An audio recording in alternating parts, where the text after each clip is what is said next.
We are back with day. I lose track. The days are flying by so quickly. Today is day 22, and it is our best second-hand role-playing game purchase. Let's throw that up so we can remember it. Newman, who's going to take this one for us? So today we are going to be going over to Stu Sellens. So the book I'd like to talk to you about is one that I found for 50p in a jumble sale. And it is by far the best purchase I have made. It is falling apart. The pages are held in with sellotape. The pages are loose. Although, to be fair, the production values when it was originally made, it had a lot of problems. And that is Stormbringer. This is the, I think, 4th edition, isn't it? Produced by Chaosium in conjunction with Games Workshop back in the, whenever it was. I can't even tell you. 2000s, I think it was. No, earlier, well before that. Earlier? Yeah, whenever it was, I don't know, but it's wonderful. So if you don't know Stormbringer, it's based on the works of Michael Moorcock, who is a British sci-fi fantasy writer.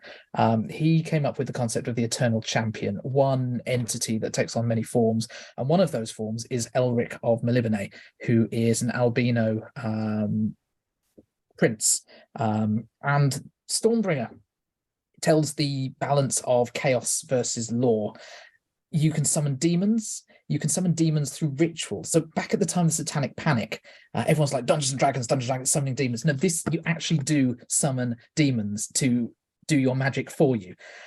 It's a crazy, wonderful mess of a book. It's a mess of a story.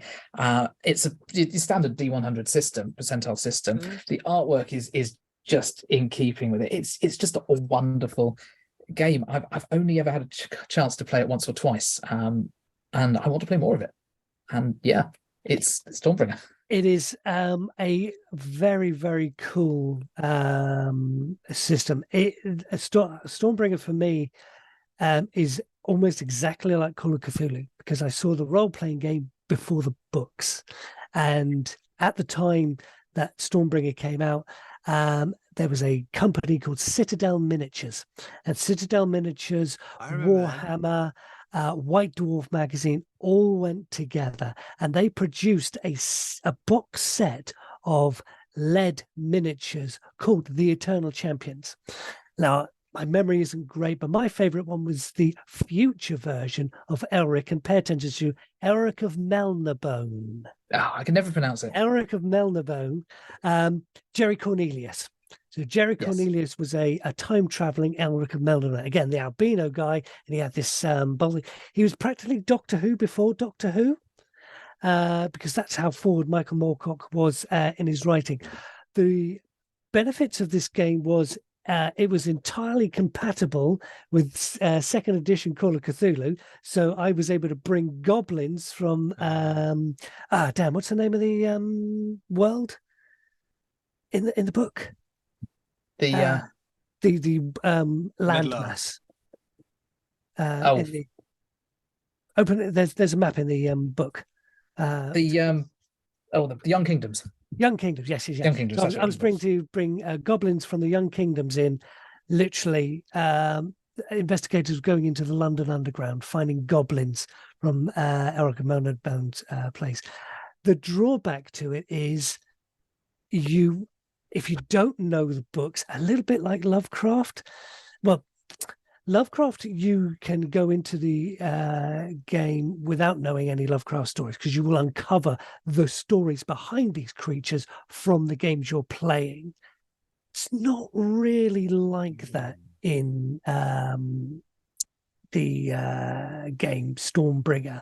I mean, Stormbringer is a magic sword. It's fantastic. So it is a cool game. Happy to play a game with you, Stu. The guys over now, I can't think of whether it's on the Grognard Files or the Red Moon Role Playing, but they have some. I think it was when Red Moon Role Playing guested on the Grognard Files, and they played a game of Stormbringer, and it's very, very entertaining, that game. But yes, sorry. There's a relevance there in terms of role playing and fictional or novels and which way they go around, because you've got that with Rivers of London, Yes. The new release, obviously Paul Fricker, Lynn Hardy, you know, the Ben Aronovich novels.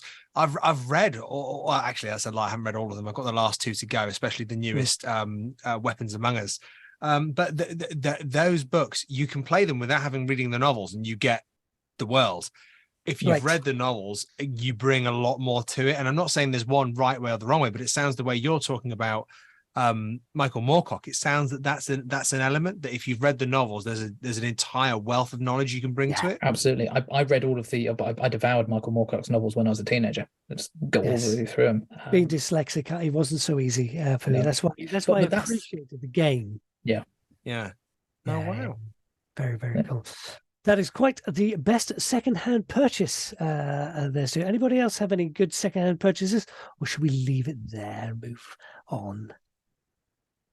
We shall indeed. Stormbringer is the RPG best secondhand purchase here on RPG A Day on the Miskatonic Playhouse. I wonder what tomorrow will bring for us.